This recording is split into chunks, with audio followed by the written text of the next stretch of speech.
Hoje nós estaremos abordando um assunto que em toda a história da humanidade tem levado o homem à queda moral e espiritual, que é o pecado. Essa meditação foi extraída do livro de Romanos, capítulo 3, versículo 23, e capítulo 8, versículo 1, e que diz assim a palavra de Deus: Pois todos pecaram e destituídos estão da glória de Deus. Mas agora já nenhuma condenação há para os que estão em Cristo Jesus, porque a lei do Espírito da vida em Cristo Jesus te livrou da lei do pecado e da morte. O pecado é o tema para nossa meditação no dia de hoje. Pecado é uma das palavras mais terríveis que podemos encontrar em nosso idioma. Ele é o responsável direto por toda a miséria humana. É tão terrível que, como consequência, leva o homem à decadência moral, à morte física e também à morte espiritual. Mas o que é realmente o pecado? Na Bíblia encontramos uma definição. Diz que é a transgressão da lei. 1 João capítulo 3, versículo 4. E o apóstolo Paulo confirma essa definição dizendo: Porque até ao regime da lei havia pecado no mundo, mas o pecado não é levado em conta quando não há lei. Romanos capítulo 5 e versículo 13. Etimologicamente falando, encontramos várias palavras, tanto no Velho quanto no Novo Testamento, que são sinônimos de pecado. O significado, entretanto, é comum a todas e significa transgressão, desobediência, rebelião e assim por diante. Mas existem também outras definições. Pode ser considerado como qualquer coisa na criatura humana que não expressa ou que é contrária ao caráter de Cristo. Resumindo, tudo aquilo que contraria a vontade de Deus em nossas vidas é pecado. Pela teologia, o pecado é definido como errar o alvo, ou seja, andar de modo contrário à vontade de Deus. Logo, quem peca não está acertando o alvo, mas a vontade de Deus para com a humanidade é que nenhum se perca e que todos sejam salvos e que cheguem ao pleno conhecimento da verdade. Mas se a pessoa passa a vida inteira errando o alvo, ou seja, pecando, isso é um indicativo de que ela não está debaixo dos propósitos de Deus e caminha na contramão de direção dos ensinos da sua palavra. Mas de onde vem o pecado? Falando sobre Satanás figuradamente, a Bíblia diz: Perfeito eras nos teus caminhos, desde o dia em que fostes criado, até que se achou iniquidade em ti. Ezequiel capítulo 8, versículo 15. Explicar como o pecado entrou no coração de Lúcifer, que vivia no paraíso, é muito difícil. O que sabemos é que ele era perfeito, mas de repente o orgulho e a soberba tomaram conta do seu coração e ele pecou. Já o homem pecou ao desobedecer a Deus e ao obedecer Satanás. A origem do pecado nesse mundo está no ato da desobediência do primeiro homem, Adão. Romanos capítulo 5 e versículos 12, 17 e 19. Foi uma escolha voluntária do homem. O princípio fundamental do pecado é o egoísmo. E alguém já disse que o egoísmo é uma chaga da humanidade. Para levar o homem à queda, o diabo apelou para tudo o que podia despertar o egoísmo em Adão e Eva. Eles se envaideceram e quiseram ser iguais a Deus. E a partir daí, o pecado passou a ser universal, ou seja, todo homem, por ser descendente de Adão e ter a mesma natureza, já nasce pecador. Salmos capítulo 51 e versículo 5. O homem não depende de praticar atos pecaminosos para se tornar pecador. Ele é como uma árvore má que só produz frutos maus. É uma questão de natureza.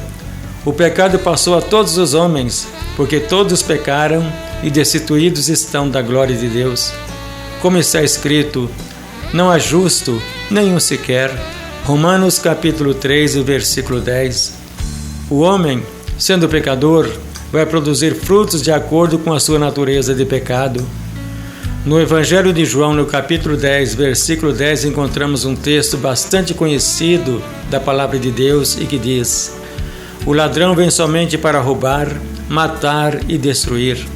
Jesus Cristo veio para que nós tivéssemos vida com abundância. Mas alguém poderá fazer-nos a seguinte pergunta: se Jesus Cristo veio para que nós tivéssemos vida em abundância, por que é então que a maioria das pessoas não consegue alcançar a vida abundante que Jesus Cristo dá? Podemos responder essa pergunta utilizando apenas uma palavra, e a palavra é pecado, que faz separação entre o homem e Deus. O homem foi criado para ter um relacionamento perfeito com Deus, mas por causa de sua desobediência e rebeldia, escolheu seguir seu próprio caminho e o relacionamento com Deus se desfez. Nós já vimos aqui várias definições de pecado, mas o folheto das 4 leis espirituais nos traz mais uma definição que a consideramos também importante. Diz que o pecado é um estado de indiferença do homem para com Deus e que se caracteriza por uma atitude de rebelião ativa ou indiferença passiva. Mas é claro que alguém vai querer saber o que é rebelião ativa e o que é indiferença passiva. E todos nós que pregamos a palavra de Deus precisamos estar preparados para prestar os esclarecimentos necessários a essas pessoas a respeito desse assunto. Rebelião ativa é quando uma pessoa, ao ouvir a palavra de Deus, se posiciona de maneira contrária, criticando, zombando, se rebelando e não recebendo a palavra em seu coração, e em muitos casos até tentando impedir que o Evangelho de Cristo seja anunciado, como o caso do próprio Paulo, em sua primeira etapa de vida, que obtinha cartas de autorização do sumo sacerdote para perseguir, prender e até matar os cristãos que anunciavam a palavra de Deus.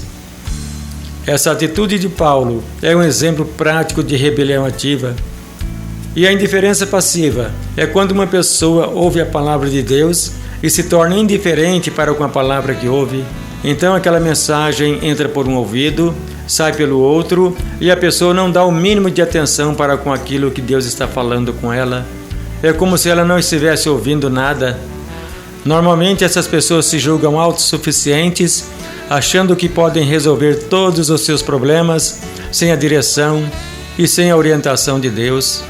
Os dois casos, tanto a rebelião ativa quanto a indiferença passiva, se caracterizam como pecados diante de Deus, porque a Bíblia diz: hoje, se ouvires a voz de Deus, não endureçais o vosso coração.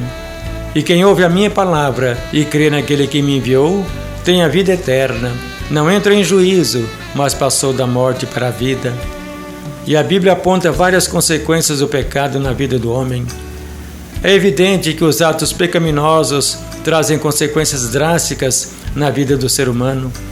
O homem é condenado não somente por praticar atos pecaminosos, mas por ser ele mesmo pecador por natureza. Vejamos a seguir as principais consequências do pecado na vida do homem. A primeira consequência é o julgamento. O homem está julgado. O julgamento que veio sobre Adão quando pecou é imputado a toda a raça humana. Daí a Bíblia afirmar que todos pecaram e destituídos estão da glória de Deus. E a segunda consequência é a condenação. O homem julgado está condenado. O pecado o levou à condenação.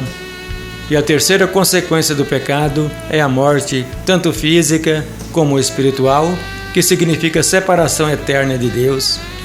E o homem pecador está realmente separado de Deus. Mas precisamos conscientizar-nos de que Deus não está com as mãos encolhidas para que não possa salvar, nem com os ouvidos agravados para que não possa ouvir o clamor de um pecador arrependido. E a quarta consequência é a culpa. O pecado traz culpa. A pessoa fica culpada diante de Deus. Daí a razão do seu julgamento e condenação. Entende-se por culpa a dívida que o pecador tem por causa do pecado em relação a quem ele ofendeu e com relação ao ato que praticou. E tudo isso faz com que ele seja passível de punição. A culpa traz a pena, que é o castigo, e o castigo, ou salário do pecado, é a morte. Romanos capítulo 6 e versículo 23. Mas felizmente, o próprio Deus preparou o remédio para o pecado do homem. O sangue de Jesus, seu Filho, nos purifica de todo o pecado. 1 João capítulo 1 e versículo 7. Foi Deus quem tomou a iniciativa da solução para que nós novamente alcançássemos a salvação. Jesus morreu pelos nossos pecados. O justo morreu pelos injustos. 1 Pedro capítulo 3, versículo 18. Ele veio para nos salvar do pecado. Mateus capítulo 1 e versículo 2. Ele se manifestou para tirar os pecados do mundo. Nele não existe pecado. 1 João capítulo 3 e versículo 5. Somos purificados pelo seu sangue. 1 João capítulo 1 e versículo 7. E somos salvos pela graça. Efésios capítulo 2 e versículo 8. E no processo de salvação, existe algo que cada um de nós, individualmente, temos que fazer, porque Deus já fez a sua parte, e agora é a vez de fazermos a nossa. E qual é a nossa parte? Primeiro, precisamos reconhecer que somos pecadores e que por isso estamos destituídos da glória de Deus. O problema é que muitos não reconhecem que pecaram e até tentam se justificar dizendo: eu nunca matei, nunca roubei, procuro cumprir sempre com os meus compromissos, quer sejam eles financeiros ou sociais, sou honesto, não vivo mentindo, não faço mal ao meu semelhante, e assim ele vai se justificando. E ao se esconder atrás dessas suas justificativas, ele não vai nunca receber o perdão de Deus pelos seus pecados, porque não reconhece que é pecador, quando na Bíblia está escrito que se dissermos que não temos pecado nenhum, a nós mesmos nos enganamos e a verdade não está em nós. 1 João capítulo 1 e versículo 8. Em segundo lugar, precisamos arrepender dos pecados cometidos e fazer um novo propósito de vida. Arrependei-vos e convertei-vos, para que sejam cancelados os vossos pecados. Atos capítulo 3 e versículo 19. Este é o segundo passo para a recuperação e para vencer o pecado. Judas traiu Jesus, não se arrependeu do pecado cometido e pereceu. O apóstolo Pedro negou Jesus por 3 vezes, mas arrependeu-se do seu pecado e recebeu o perdão de Jesus.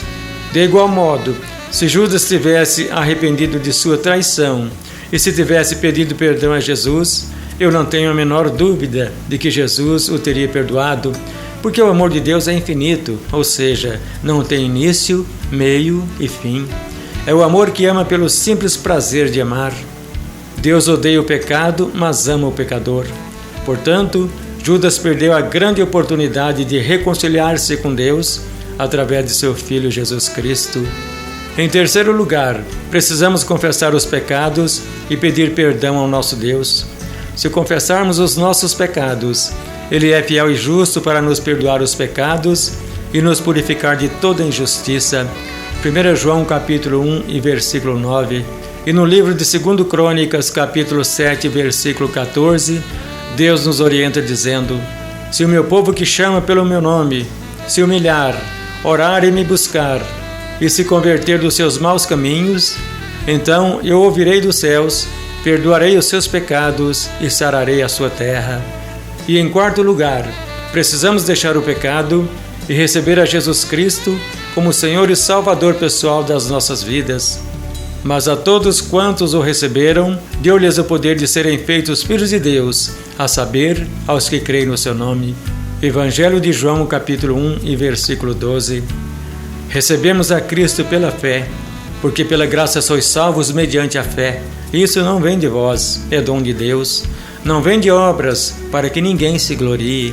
E não há salvação em nenhum outro, porque abaixo do céu não existe nenhum outro nome dado entre os homens, pelo qual importa que sejamos salvos, a não ser aquele que Deus o exaltou sobremaneira e lhe deu o nome que está acima de todo nome. E este é o nome de nosso Senhor e Salvador Jesus Cristo. Atos capítulo 4 e versículo 12. Quando Adão pecou, ocorreu nele uma mudança constitucional. Desenvolveu-se nele um princípio corruptor, uma infecção espiritual que passou a todos os homens. Pecar é a nossa natureza, diz o apóstolo Paulo, entre os quais todos nós também antes andávamos nos desejos carnais, fazendo a vontade da carne e dos pensamentos, e éramos por natureza filhos da ira, como os outros também. Efésios capítulo 12, versículo 3. A propensão para o mal é uma característica própria do homem desde o seu nascimento. Eu nasci na iniquidade e em pecado me concebeu minha mãe, escreveu o salmista. Infelizmente, o homem por si mesmo nada pode fazer para livrar-se do pecado sem se relacionar com Deus. A educação pode polir exteriormente, mas é incapaz de mudar a natureza pecadora. A força de vontade pode controlar certas más tendências, mas mesmo as que controla, não consegue erradicar. O homem é impotente para dominar o pecado, e a Bíblia diz: pode o etíope mudar a sua pele, ou o leopardo as suas manchas? Nesse caso, também vós podereis fazer o bem, sendo ensinados a fazer o mal? Jeremias capítulo 13, versículo 23. O apóstolo Paulo, ao mesmo tempo que compreendeu a impossibilidade humana de dominar o pecado em sua própria força, viu também a salvação do homem mediante Jesus Cristo. Então disse ele: agora, pois, já nenhuma condenação há para os que estão em Cristo Jesus. O Senhor Jesus Cristo é o remédio para o mal do pecado, para a doença espiritual que aflige o homem. Ele é o Salvador e, como tal, foi anunciado pelo céu. Disse o anjo a José, referindo-se a Maria: eis que a Virgem conceberá e dará à luz a um filho, e lhe porá o nome de Jesus, porque ele salvará o seu povo dos pecados deles. Mateus capítulo 1 e versículo 21.